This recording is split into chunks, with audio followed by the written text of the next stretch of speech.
First, I think it's important to note, our teachers did not get a raise this year. They're in the first year of a 3-year contract, and they got no raise in 2010-11. Our administrators have agreed to a new contract, no raise for the year ahead. My raise, if there is one, is going to be a function of how the kids do on the mastery and CAP tests.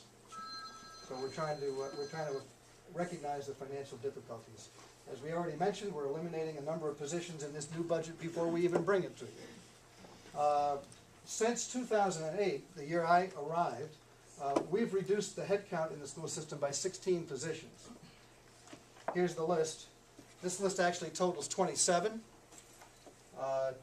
Assistant superintendent, teachers, librarians, paras, clerical, literally from the central office to the classroom, 27 positions eliminated. We have been required by special ed law to add back 11 para positions that are called for in individual education plans. So these are things that if you have a child with an IEP, as we call it, that requires individual attention, you have to do that.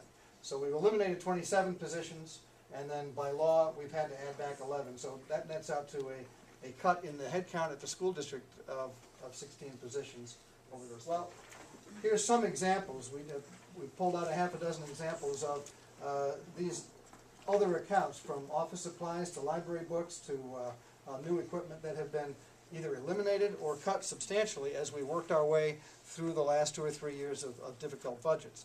And of course, once you cut it, you can't cut it again. So it's not available to us this year to make further reductions because it's already gone. Some folks will tend to focus on the percentage increase, more than 7%. Why is that so high?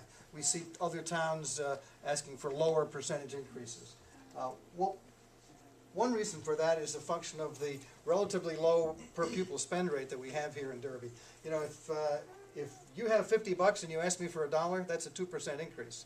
If you have $100 and you ask me for the same dollar, that's a 1% increase. So you have to be careful in looking at percentages to also look at the base budget. And I've said on more than one occasion when someone says, well, gee, why don't you take the percentage increase that they're getting in town X or town Y?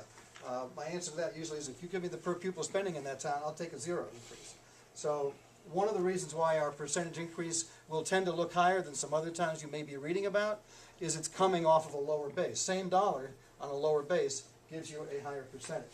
And then, as I mentioned a little while ago, we've already done a lot of cutting, and there's less left in the cupboard for us to go back and cut again.